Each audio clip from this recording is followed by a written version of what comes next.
Doris Kloth was a dynamo. She was a teacher, missionary, wife, mother, grandmother, and a fierce advocate for mental health. That's how I met her, and we became friends. After she lost her son Eric to suicide in 2010, she would join us every year to raise awareness as well as money. Doris died in January. She was almost 82. Everything about her was bold. She loved to swim, sew, hike, ski, bake, work in her garden, and travel. She loved to give gifts, and she loved her family and her friends. Doris was married to Luther Kloth for 60 years. They met in college, and Luther joins us today along with Susan Schoen-Markland. She's with NAMI, Southeast Wisconsin. How was it that Doris first became involved in NAMI? Doris contacted me after the loss of her son Eric, who had severe mental illness in 2010. In 2011, she contacted me and said she'd like to volunteer for NAMI. So I suggested that she join our walk committee and form a walk team. Eric had been a long-term volunteer for us at NAMI and had gotten a lot out of it. And so Doris wanted to give back to the organization that had given so much and meant so much to her son. And something I will never forget about Doris, famous last words, she said, "I don't like to ask for money."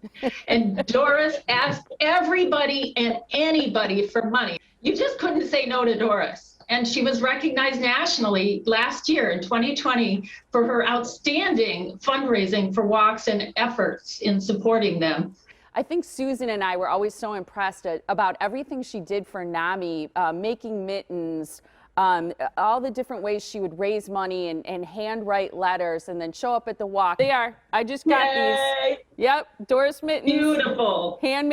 Look at all those mittens. They're incredible. And she'd use sweaters that she'd get from friends or consignment shops to make these beautiful mittens. And then she would donate the money to St. Matthew's, her church, as well as NAMI. But Luther, were you amazed as her spouse at everything she would do to contribute to NAMI? Well, yeah, initially I guess I was, but it didn't take me very long to adjust to what she was doing.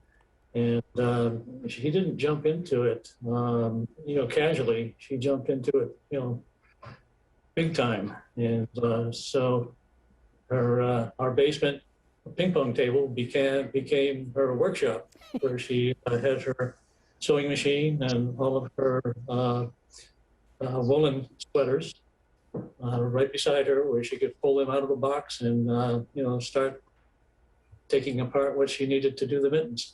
I was so impressed by all the things she did, and every year I'd see you at the walk. She would carry the sign with everybody's name. She would walk in honor of people or in memory of people. Your grandkids were always there. I met your other two children there too. She walked on her board there. She listed my brother's name, who also died by suicide.